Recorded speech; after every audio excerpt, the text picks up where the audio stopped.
लेकिन आपको देखकर लगता नहीं है कि प्रैंकस्टर होंगे, मतलब इनका खौफनाक वाला वो है आप because of the show. Very nice. Sir बताइए ना, कास्टिंग वाला पॉइंट बहुत इंडिविजुअली आप सब लोग सीआईडी का पार्ट कैसे बने? Like how did you come out to be? जब मैंने सीआईडी ज्वाइन किया तभी एसीपी प्रद्युमन और हमारे गुप्ता जी ऑलरेडी थे. He was playing the forensic doctor as usual. और उस वक्त कास्टिंग यानी ऑडिशन के थ्रू ही हुआ था. Okay. हाँ, तो they were looking out for some cops, well built, लंबा चौड़ा आदमी चाहिए था. और मेरा एक्टिंग के साथ मेरा कोई मतलब ऐसा दूर दूर तक ऐसा था नहीं. बट उन्हीं दिनों आई जस्ट स्टार्टेड, कुछ थिएटर वेटर कर रहा था और किसी ने कुछ प्ले देख लिया तो he was working with us production में. तो उसने बुला लिया, बोला we are looking out for some cops, why don't you no try. तो मैं सिंह साहब से मिलने गया था बांद्रा में. कपूर साहब का एक वहाँ पे छोटा सा बंगलो था, पियानो वियानो रखा हुआ था. And somebody was, Pawan ji was playing the piano there. वहाँ पे गया तो सिंह साहब थे. सिंह साहब वाज वेरी इंटिमिडेटिंग. हाँ, मतलब जो सिंह साहब को अपने उन दिनों में देखता तो डर जाता था. बड़ी बड़ी आंखें, वाइट हेयर और सब बर्ली. कैमरा मैन ना, सब फोरम्स एकदम जबरदस्त. हाँ, ही वाज लाइक, वो हाथ में कैमरा लेके भागने वाला ना, वो 17-20 किलो का लेके he should run behind the characters. तो वो एकदम तगड़ा सा था. And he was very intimidating. कोई स्माइल ने एकदम ड्राई लुक. हाँ, मैं बता दूं, अगर आपने सिंह साहब को देखा हुआ है, वो सीआईडी में डीसीपी चित्रोले बन के आते हैं. वो तो मतलब बहुत रिफाइंड थे. डीसीपी वाज वेरी रिफाइंड, मतलब वो हीरो मटेरियल हो गए थे उस वक्त. पतले, slim and trim. He was very barley, huge and तगड़ा सा.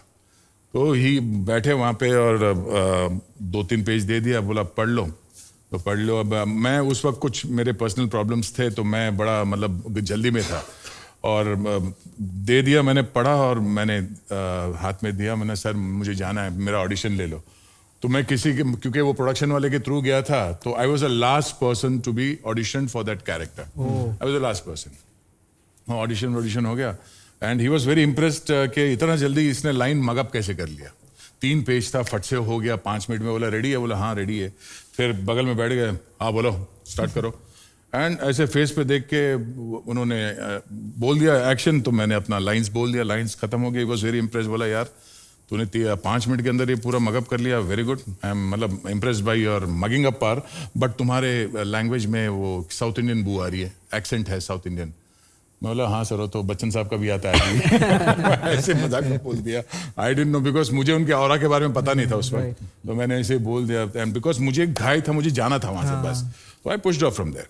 बट उन्होंने सिलेक्ट किया and after months time they called me कि भाई आपके पास कोई सूट वूट है क्या, ब्लेजर वेजर है?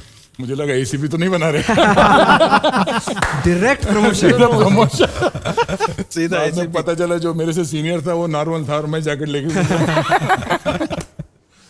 How did you come about, Ansha?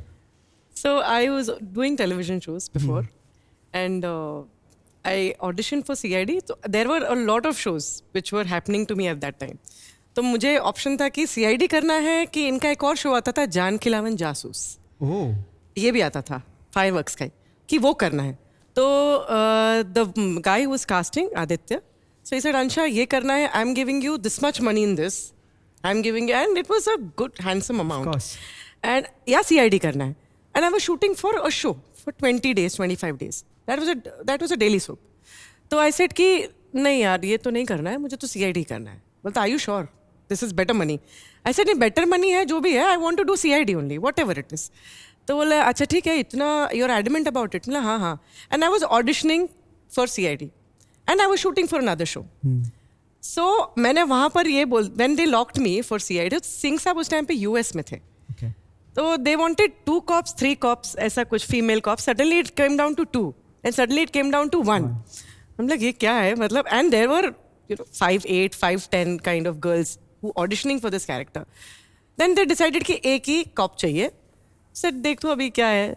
Then Christie ma'am's call कि ये लड़की को आप ले लो, शी इज़ गुड. तो मैं गई सिंह साहब के ऑफिस, मतलब हो गया सब. I started shooting for CID. वहाँ पर मैंने बोल दिया कि I am going on a leave. That I didn't do which I was suppose to do. वो मैंने नहीं किया. And I gave them.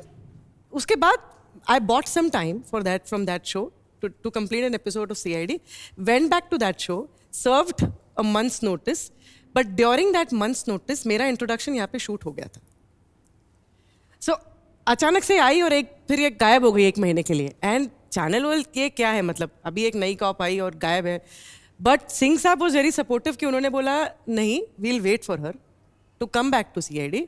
He waited for me for that 1 month to serve, so that I can serve the notice period and shoot there and come back to this show. It's like a corporate job only ना, यहाँ छोड़ा नहीं है पर दूसरे ले ले लिया मैंने और किया नहीं. और फिर वहाँ मैंने फिर बाकायदा हमने छोड़ा और उस महीने वहाँ पे मैंने 20-25 दिन शूट किया. मतलब वहाँ से मैं आई नहीं वापस कि एक दिन भी देते कि CID जाके कर लेगी. एंड आई वॉज एडमेंट कि सर मुझे तो करना ही है. देन ही आस्क्ड मी तू करेगी शो. मतलब हाँ सर, जब तक CID रहेगा तब तक मैं CID करूंगी. अरे हम ही कर ले, वही बड़ी बात है. आप नहीं बोलते तो CID अभी भी चल रहा होता, पता है. तो नहीं, मैंने बोला कि नहीं सर, एटलीस्ट 5 साल मैं तो करना चाहूंगी. बोला 5 साल हम तो कर लें. अरे नहीं सर, आप करोगे. बट देन फिर सर ने वेट किया. That was very kind of him. I went and I started doing CID. History has created after that. Sir आपको भी डायरेक्टली BP सिंह सर ने? हाँ, एक्चुअली मैंने BP सर के साथ CID करने से पहले एक काम किया था. एक डॉक्यूमेंट्री बना रहे थे, वो भी प्रदीप कपूर सर के लिए ही बना रहे थे. और वो अहमदाबाद हाईवे पे कहीं एक शूट करना था, तो उन्होंने मुझे उसमें एक ये सरकारी BDO होता है ना, वो BDO का कैरेक्टर दिया था. तो कपूर साहब को मैं पहले से जानता था. BP सर के साथ मेरा वाकफियत नहीं था, लेकिन मुझे कास्ट किया तो मैं वहाँ गया. वो एक किसी गांव में जाके शूट करना था और बहुत टेंस था मामला, क्योंकि बहुत सारी लंबी चौड़ी गांव वालों की कास्ट ये वो साथ था. तो BP सर ने मुझे एक 4 पेज का एक सीन दिया. कहते तुम थिएटर से हो? मैं कहा हाँ. तो क्योंकि मेरा बैकग्राउंड थिएटर का है, तो बोले अच्छा ये 4 पेज है यार, तू एक काम कर, इनको याद कर ले. अब जब भी तेरा टाइम आएगा मैं बता दूंगा. मैं इन लोगों से अभी ज़रा निपट लूँ. बाकी सारी बहुत डे लाइट में उन लोगों का सबका शूट करना था और मेरा भी डे लाइट में शूट करना था. गांव में ओपन सीन. इस बात को मैं अपना स्क्रिप्ट लेकर के चालू हो गया. मुझे BP सर के बारे में पता था कि BP सर थोड़े स्ट्रिक्ट हैं और ये है. तो मैंने कहा चलो कोई बात नहीं. But I was confident because of my theatre background कि मेरे को याद हो जाएगा, मैं याद कर लूँगा. तो मैं अपना बैठा हुआ अपना याद कर रहा था. शाम हो गई, 5, 5:30 बज गए. दिन छिपने वाला था. तब BP सर ने मुझे बुलाया, गुप्ता इधर आओ. याद हो गया? हाँ. यार देख, टाइम नहीं है, सन जा रहा है, सिंगल शॉट में कर सकता है?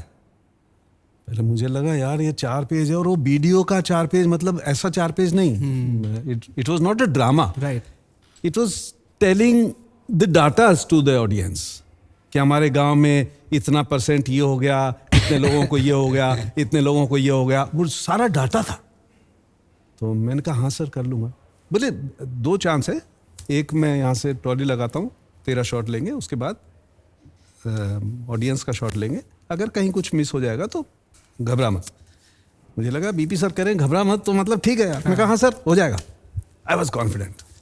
भगवान को याद किया, हमारे नाट्य गुरु को याद किया, चालू हो गए. By the grace of God, पता नहीं कैसे वो एक साथ 4 पेज में बोल गया, बिना फंबलिंग के, बिना कुछ किए. और शॉट खत्म हुआ और BP सर ने आकर के मेरे को शाबाशी दी, यार बहुत अच्छा. शाहरुख के मिल गया. और सिंह साहब के दिमाग में आ गया, मिल और गया क्या हुआ, लोगों ने कहा था कि अगर BP सर की तारीफ सुन ली, तुम्हारी पीठ थपथपा दी, तो तुमने माउंट एवरेस्ट एक्टिंग का पार कर लिया. मुझे लगा बॉस आज तो दिन भर गया. और BP सर ने कहा यार तेरे दिमाग में चिप है, अच्छा है, वेरी गुड, कभी काम करेंगे और साथ में. Sir thank you very much.